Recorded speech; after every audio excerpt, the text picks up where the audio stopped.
il aime le code. Il faut que la communication soit codée, mais de façon claire et transparente. La rigidité, c'est pas pour nous. Mon nom est Francis Parent-Valquette et vous écoutez le Sandro Show. Mais le plus important, c'est qu'il est bélier.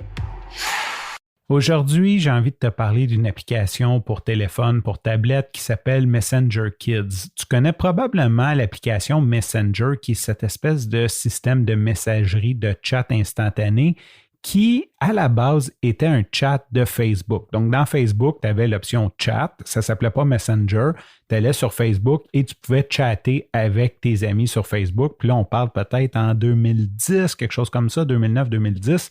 C'était pas mal ça, Messenger. Et un jour, Facebook ont eu l'idée intelligente de détacher leur chat de Facebook, de sorte à ce que si tu es sur Facebook, ben, tu peux chatter, mais si tu n'as pas Facebook, tu peux quand même te joindre à Messenger et peut-être discuter avec des gens sur Messenger. Donc, ils ont vraiment fait une entité à part qui est interreliée.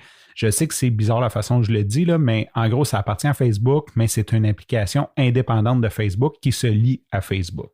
Et c'est très drôle parce que quand ils ont décidé de faire ça, ils ont appelé ça Messenger. Et quelques années auparavant, Microsoft avait le MSN Messenger qui était pas mal, je dirais, la norme en termes de messagerie instantanée des années quasiment, je dirais, de 2001-2002 à pas mal jusqu'au temps de Facebook, là, je dirais 2009, là, peut-être que ma mémoire se brouille un peu. À un certain moment, Microsoft ont racheté Skype et ont décidé de merger les deux, de faire une combinaison des deux. Donc, Messenger est devenu Skype. Tous tes contacts se sont mis dans Skype et c'était pas mal la mort de Skype. Microsoft, on dirait qu'ils sont bons pour faire les acquisitions, faire des merges puis que ça meurt. Hein? On dirait que leur idée d'acquisition puis de grossir, on dirait qu'à chaque fois qu'ils font ça, peut-être pas à chaque fois, mais plusieurs projets qu'ils ont fait, ce qui arrive, c'est qu'ils la jettent, ils mergent avec leurs produits, puis finalement, il y a un compétiteur qui passe, comme là, Facebook, et qui a ramassé totalement la cote. Je veux dire, aujourd'hui, qui utilise Skype? Là? Je veux dire, c'est quand même très minime, j'ai l'impression, ou du moins, je connais très peu de personnes qui, pendant la pandémie, me disent « Viens me rejoindre sur Skype », malgré qu'on était en confinement. Donc, Messenger, on chatte et bien sûr, les enfants nous voient chatter sur Messenger, savent que Messenger existe. Donc, tu sais, ma fille, maintenant, va dire « Tu peux t'envoyer un message à grand-papa sur Messenger pour lui dire qu'on s'en va au parc. » Fait que les enfants sont conscients que ça existe. Il y a quelques semaines, peut-être quelques mois, ma fille vient me voir et elle dit « Papa, j'aimerais ça que tu m'aides à installer Messenger sur ma tablette. » Et là, j'ai fait j'ai dit « T'es petite un peu pour qu'on installe Messenger. » Comme on dit en anglais, we fear what we know. Et je connais très bien ça. Hein? Fait que je te trouve petite un peu, puis j'aimerais mieux qu'on attende. Puis finalement, en parlant, elle a dit c'est correct. Non, elle dit je comprends que c'est ça. J'ai dit j'aimerais ça que tu comme tu sois un petit peu plus grande pour ça. Fait que elle a dit c'est correct, que je comprends parfaitement. Et là, une des mamans d'une de ses amies, en tout cas, bref, une amie d'école, elle vient me voir et elle dit hey, ma fille, elle aimerait ça que ta fille l'ajoute sur Messenger Kids si vous l'avez. Je n'avais jamais entendu parler de Messenger Kids, donc je vais voir qu'est-ce que c'est. Et c'est vraiment Messenger de Facebook, mais que c'est le parent qui contrôle. Donc, tout ce qui est invitation d'amis, tout ce qui est... les parents gardent un certain contrôle sur ce qui se passe et je me suis senti quand même relativement en sécurité d'y installer ça. Bon, la data privacy de Facebook, zéro confiance, mais j'ai quand même confiance qu'il n'y aura pas...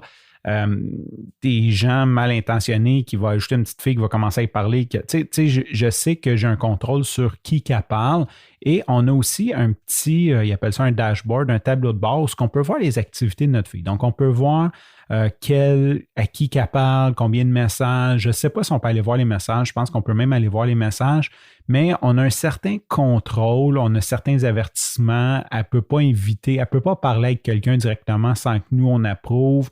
Donc, tout ça mis ensemble, je crois que c'est quand même une belle alternative parce qu'en 2021, on a beau dire comme non, je veux pas, c'est sûr que les jeunes, ils veulent, leurs amis le font, il y a comme toute cette espèce d'entraînement social et on vit à cette époque-là des télécommunications, donc c'est quand même, on ne peut pas vivre dans le déni et je pense que Messenger Kid vient remplir un petit vide ou un besoin à combler. Je pense que je vais appeler ça comme ça, un besoin à combler pour les enfants, pour qu'ils puissent communiquer entre eux.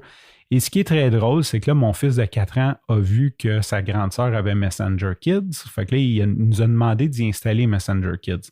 Mais lui, il n'écrit pas. Mais là, après, je me suis dit, c'est vrai qu'il peut peser sur téléphone puis appeler, puis tu peux faire comme du webcam, tu peux faire du live chat vidéo, puis tu peux envoyer des messages. Fait que je dis, OK, je vais te l'installer.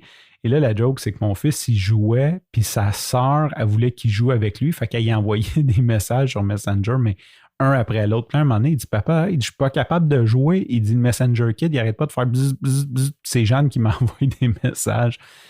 J'ai tellement trouvé ça mignon. Là, on lui a dit, ben, regarde, t'as juste à désactiver la notification, là, mais en gros, j'ai trouvé ça mignon. Puis je voulais, c'est ça, partager le moment que aujourd'hui, et là, je sais que certains parents vont me juger, surtout ceux qui n'ont pas d'enfants. Les parents qui ont des enfants de mon âge vont comprendre, vont peut-être me juger un petit peu, mais ceux qui n'ont pas d'enfants, qui sont de l'ancienne génération, je pense à certains de mes chums, je sais que vous allez me juger, c'est bien correct, vous avez le droit de me juger.